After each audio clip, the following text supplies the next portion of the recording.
In a bid to enhance uptake of the COVID-19 vaccine in the country, Kenyans are now being advised to ignore notions that certain jabs are more effective than others. In where we still remain even unpredictable on the number of doses and when they come, and you keep saying, I'm going to wait until Johnson comes. And I know that is happening in Kenya.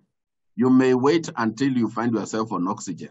If you choose, you may actually die. Despite recently hinting that mix and match may be practiced in Kenya, the ministry has warned Kenyans against waiting on a particular type of vaccine for their second dose. If there are any side effects, if there is any fatality, and we have not come up with a procedure to know how, after the two, which was responsible for which, what are we going to say caused that fatality or very severe disease? The Ministry of Health is concerned that unvaccinated persons are the main drivers of the current surge in COVID-19 fatalities, particularly among the aged. There's a big misconception.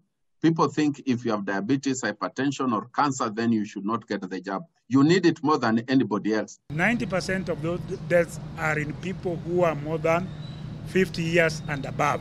They form 2.6 million of our population, but only 9.1% of that population has been fully vaccinated. This is a situation that health workers continue to grapple with at health facilities, with the Ministry of Health Acting Director General Dr. Patrick Amoth noting that Kenya is currently at the peak of the COVID-19 fourth wave. The total number of people on oxygen stands close to 1,000, so the demand for oxygen is quite high.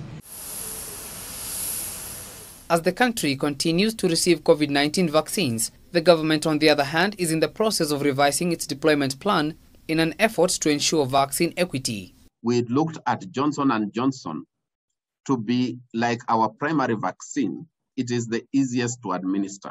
We would prefer the lower facilities to be the ones that will be prioritized for Johnson & Johnson. Following the approval of the Pfizer vaccine by the Food and Drug Administration for marketing and inoculation among teenagers above the age of 16, this opens a possibility for the same to be implemented in Kenya, with over 1.7 million doses of the vaccines expected in September this year. However, vaccine hesitancy is still a challenge facing the government. Vaccination is the main role of counties. They need to ensure that there is increased access through vaccination posts and trying to reach the mobile population. Ben Kerera, K24, Nairobi.